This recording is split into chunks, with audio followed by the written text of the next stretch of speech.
వచ్చేది మా ప్రభుత్వమే అంటున్నారు.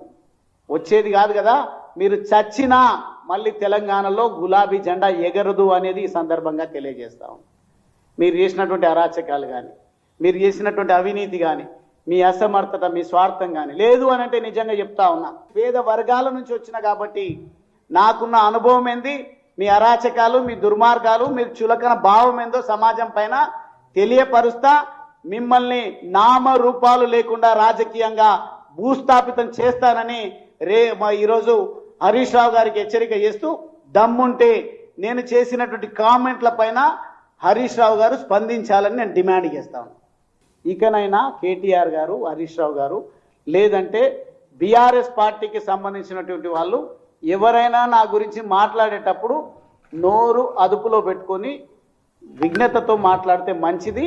లేదు అనంటే పార్టీ కార్యాలయంలో చెప్తా ఉన్నా, మీరు ఎక్కడ వెళ్ళినా మీరు ఎవరి గురించి ఏం మాట్లాడిందో నాకు తెలుసు. ఎవరు ఏ పార్టీ వాళ్ళను, మా పార్టీలో ఉన్నటువంటి, గతంలో నేను ఉన్నటువంటి పార్టీలో ఉన్నటువంటి వాళ్ళని కాకుండా ఇతర పార్టీలకు ఉప్పందించి వాళ్ళని గెలిపించడానికి మీరు నిధులు కేటాయించినటువంటి విషయాలను కూడా నేను బహిర్గతం చేయాల్సి ఉంటుంది. కాబట్టి కొంత నియంత్రణలో ఉండండి అని హరీష్ రావు గారికి, కేటీఆర్ గారికి, అదేవిధంగా బీఆర్ఎస్ పార్టీ నాయకత్వానికి అందరికీ కూడా చెప్తా ఉన్నా. చాలా ఆవేదనతో చెప్తున్నటువంటి విషయం ఇది. మీరు దళితుల పట్ల, గిరిజనుల పట్ల, పేదల పట్ల మీకున్నటువంటి చులకన భావం ఏందో నాకు బాగా తెలుసు. సందర్భం రానివ్వండి, ఈ పార్టీలో నేను కొత్తగా చేరడం జరిగింది. కొంత పార్టీ నన్ను విశ్వసించి మీ అటువంటి దుర్మార్గుల వల్ల, మీరు చేసినటువంటి ఆ రివర్స్ ఆపరేషన్ పేరిట రాజకీయాలనే మలినం చేసినటువంటి కారణంగా ఇంకా కూడా గువ్వల బాలరాజ్ ఏ రకంగా పనిచేస్తాడో అనే విశ్వాసం మా పార్టీకి కలిగిందో లేదో నాకు తెలియదు. కానీ మా పార్టీ నాయకత్వానికి హరీష్ రావు గారు ఎందుకు ఓడిపోయినరు అని నన్ను అడిగిండు. తాను అడిగినటువంటి సందర్భంలో నేను చెప్పడం జరిగింది. 2-3 సార్లు చాలా సహనంతో చెప్పడం జరిగింది. అన్న, ఇవన్నీ ల్యాప్సెస్ ఉన్నాయి, మీరు అనవసరంగా ఏదో మా ప్రభుత్వాన్ని అస్థిరపరిచే ప్రయత్నం చేస్తుంది ఏదో పార్టీ అని చెప్పేసి నన్ను బలి పశువును చేసిండ్రు మీరు. అదేవిధంగా నేను 100ల సార్లు ప్రాజెక్టుకు త్వరలోనే ఫౌండేషన్ వేస్తానని ముఖ్యమంత్రి కేసీఆర్ గారు, అప్పుడు ఉన్నటువంటి ముఖ్యమంత్రి కేసీఆర్ గారు, మీరందరూ చెప్పినటువంటి కారణంగా నా ప్రజల్లో అబాసు పాలైనటువంటి మాట వాస్తవం.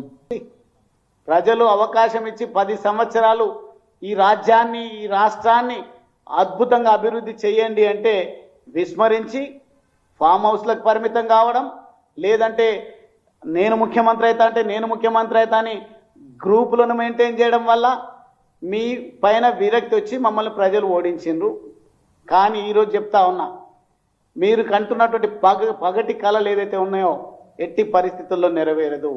ఈ తెలంగాణ గడ్డ పైన, నల్లమల్ల గడ్డ పైన ఖచ్చితంగా కాషాయ జెండా ఎగరడం ఖాయమని సందర్భంగా తెలియజేస్తాం.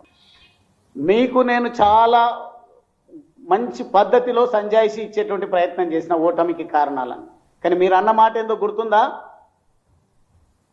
ఒకరి పేరు వద్దు, ఆయన ఎట్లా వేరే వాళ్ళ కాళ్ళు మొక్కుతాడు, మీకేమో 2 సార్లు గెలవంగానే కళ్ళు నెత్తికెక్కినాయంటే, అంటే కాళ్ళు మొక్కితే ప్రజలు ఓట్లు వేస్తారు అనే ధోరణిలో మీ అహంకారాన్ని ప్రదర్శించినటువంటి కారణంగానే సంవత్సరన్నర ఆలోచన చేసి ఏది నా అటువంటి యువకులకు సరి అయిన వేదిక రాజకీయాల్లో అని భావించి భారతీయ జనతా పార్టీలో చేరడం జరిగింది.